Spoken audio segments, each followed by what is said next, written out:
مية يا مدير.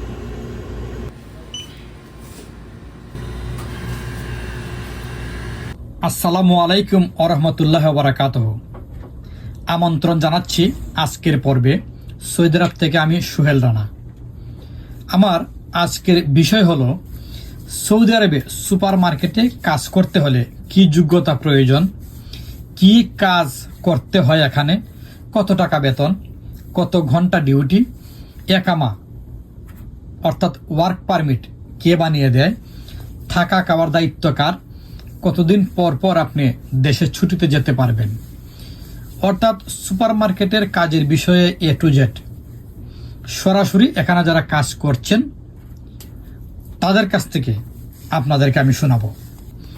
দর্শক, আমরা যারা দেশে থাকি তারা একটু বোর হলেই স্বপ্ন দেখি বিদেশ যাব, নিজেকে স্বয়ংসম্পূর্ণ করব, পরিবারের জন্য কিছু একটা করে দেখাবো। আবার অনেক গার্জিয়ান রয়েছে যারা ভাবি ছেলেটি দেশে কিছু করতে পারছে না, বিদেশ পাঠিয়ে দেই। আমরা যারা স্বপ্ন দেখি তারা এইটা ভাবি না বিদেশ গিয়ে আমি কি করব, অথবা সে দেশে আমার কাজটা কি, সেখানকার আবহাওয়া, সেখানকার কালচার আমার সঙ্গে কতটুকু মানানসই হবে। বিপত্তি তখনই ঘটে যখন স্বপ্ন হয় বাস্তবতা থেকে অনেক দূর। তাই মনে রাখবেন, একটি প্রবাদ বাক্য রয়েছে, অর্থাৎ খনার বচন, ভাবিয়া করিও কাজ, করিয়া ভাবিও না। দর্শক, ভিডিওটি অনেক তথ্যপূর্ণ হতে চলেছে, চলুন মূল প্রসঙ্গে যাই। দর্শক, আমি এখন আছি হাই আল সামির এলাকার সাহাব আল সামির নামে একটি সুপার মার্কেটে। এখানে আমাদের বেশ কয়েকজন বাংলাদেশি ভাই কাজ করেন। এই সুপার মার্কেটে কাজ করতে গেলে আপনাদেরকে কি করতে হবে, কত ঘন্টা ডিউটি, কী কী জানা প্রয়োজন, আসুন আমরা সরাসরি এই ভাইটির মুখ থেকে শুনি। আসসালামু আলাইকুম ভাই, কেমন আছেন? ওয়ালাইকুম আসসালাম ভাই, আলহামদুলিল্লাহ ভালো আছি আপনাদের দোয়ায়। আপনার নামটা কি ভাইয়া? আমার নাম মোহাম্মদ এনামুল হক। আপনি কতদিন হলো সৌদি আরবে আসছেন? আমি সৌদি আরবে আছি আজকে প্রায় 20 মাস। কত ঘন্টা ডিউটি আপনাদের? হ্যাঁ, আমরা এখানে 12 ঘন্টা ডিউটি, বেসিক্যালি সুপার মার্কেটে প্রায় 12 ঘন্টা ডিউটি থাকে। আপনাদেরকে ছুটি আছে? নো, আমাদের এখানে কোনো ছুটি নেই। যদি অসুস্থ হয় তখন যদি হয় কোনো আমাদের যে বস, ওনার সাথে কথা বললে উনি হয়তো একদিনের জন্য বা 2 দিনের জন্য ছুটি দিতে পারেন। এই সুপার মার্কেটে কাজ করতে হলে কি কি প্রয়োজন হয়? আমাদের সুপার মার্কেটে কাজ করতে গেলে বেসিক্যালি একটু নলেজ একটু দরকার মনে হয়।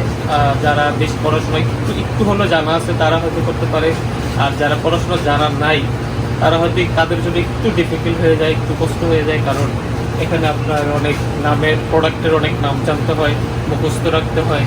তারপর প্রত্যেকটা প্রোডাক্টের ডেট নিজে দেখতে হয়, ডেট আছে কি না আছে বা এক্সপায়ার হয়েছে কি না, এগুলা দেখতে হয় আর কি। এই জন্য বলতেছি যে একটু পড়াশোনা থাকলে আপনার খুব ইজি হয়ে যায় আর কি সুপার মার্কেটে কাজ করাটা। আর যারা কাজ জানে না তারা আপনাদের এখানে বিভিন্ন ক্লিনার যারা আছেন তারা কি ক্লিনারের কাজ করতে পারে, অথবা তাদের বেতন কত? হ্যাঁ, যাদের একটু পড়াশোনা কম আছে বা ওরা করতে পারে, তারা শুধু ক্লিনার হিসাবে করতে পারে। ক্লিনারের হিসাব কাজ করলে আপনার হয়তো বা বেতনটা একটু কম হতে পারে। আমরা তো এখন বর্তমানে সুপার মার্কেটে সেলসম্যান হিসেবে আছি। তো সুপার মার্কেটে আপনার কাজ একটু ডিফারেন্ট বা একটু ক্যাটাগরি আছে। যেরকম সেলসম্যানের জায়গায় সেলসম্যান তাদের শুধু কাস্টমারের সাথে কথাবার্তা বলে, প্রোডাক্টের সম্পর্কে ধারণা দেয়। আর যারা ক্লিনার হিসেবে তারা শুধু ক্লিন করে, তাদের পড়াশোনা কম কিন্তু সমস্যা নেই, বা তাদের স্যালারিটা একটু কম হয় সেলসম্যানের তুলনায়। আচ্ছা, একটু বলবেন কার বেতন ক্যাটাগরি ভিত্তিক কত হতে পারে? আনুমানিক যাদের আপনার এখানে স্যালারিটা আপনি কি যে এক একটা কোম্পানি আছে, যেরকম আমরা যদি ডিরেক্টলি এখানে ফ্রি হিসাবে কাজ করি, ফ্রি ভিসা হিসাবে কোনো কোম্পানির মাধ্যমে না, কোম্পানি ছাড়া যদি কাজ করি তাহলে হয়তো আমাদের স্যালারিটা একটু বেশি হয়।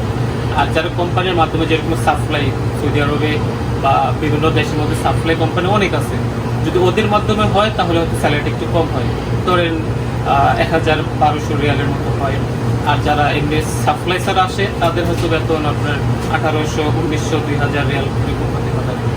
ক্যাটাগরি ভিত্তিক জানাবেন, ক্লিনারের বেতন কত, সেলসম্যানের কত, ক্যাশিয়ারের কত, যারা মাল লোড আনলোড করে তাদের কত?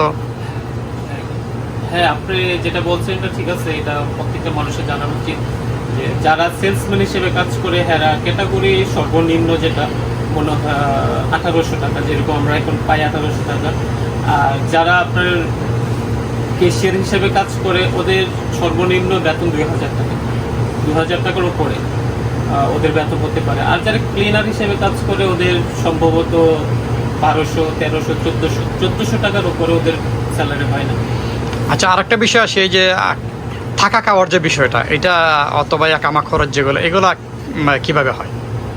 ইকামা আমাদের আমরা যদি ডিরেক্টলি সুপার মার্কেটের যে মালিক ওনার আন্ডারে যদি আমরা হই তাহলে হয়তো ওনারা আমাদের ইকামা বানিয়ে দেয়, এই জন্য হয়তো তাদের আন্ডারে আমরা হয়ে যাই। তাদের আপনার নিজে করার পর আমাদের দেখা গেছে 1500, 1600, 1700 এরকম বেতন দেয়। আর যদি আপনার কোম্পানির মাধ্যমে আসেন তাহলে তো কোম্পানি আপনার মাসুল, আপনার সব কিছু ওনারা করবো, তো এই জন্য হয়তো ওনারা আপনাদের বেতনটা কম দেয় যারা সাপ্লাই হিসেবে কাজ করে। আর দেশে ছুটি যাওয়ার বিষয়টা কিভাবে নির্ধারণ হয়? হ্যাঁ, এখানে আপনার ছুটি যাওয়ার একটা আছে যে প্রতি বছর 2 বছর পর পর ছুটি আছে আপনার 3 মাস। কোম্পানি আমাদের সুপার মার্কেট থেকে সব কিছু দেয়, বা আপনি যদি সাপ্লাইয়ের মাধ্যমে আসেন তাহলে ওনারাও আপনাদের এই ব্যাপারটা দেখে 2 বছর পর পর 4 মাসের ছুটি দিয়ে থাকে। السلام عليكم. عليكم السلام. كيف حالك استاذ؟ تمام الحمد لله. كويس؟ تمام. كيف صحتك؟ تمام. الله تمام. يفيدك كيف؟ الحمد لله. شكرا. تمام. 100 يا مدير. ভিউয়ার্স, সৌদি আরবে সুপার মার্কেটগুলোতে সাধারণত 2 বছর পর পর ছুটি দেওয়া হয়। অর্থাৎ 2 বছরে আপনি কোনো কোম্পানি 3 মাসের ছুটি দেয়, কোনো কোম্পানি 2 মাসের ছুটি দেয়। আপনি এই বিষয়টি মাথায় রাখবেন। আরেকটি বিষয় হলো, আমি চিন্তা করেছি শুধু সুপার মার্কেট নয়, বিভিন্ন পেশার উপর এইরকম ভিডিও এবং তথ্য আপনাদেরকে আমি জানাবো। যদি আপনাদের ভালো লাগে তাহলে আমার এই চ্যানেলটি সাবস্ক্রাইব করুন, বাটন বেলে চাপ দিন যাতে করে পরবর্তী ভিডিওটি পেতে পারেন। লাইক ও শেয়ার করুন যাতে আমি উৎসাহিত হয়ে এগিয়ে যেতে পারি আপনাদের জন্য। ধন্যবাদ। আল্লাহ হাফেজ।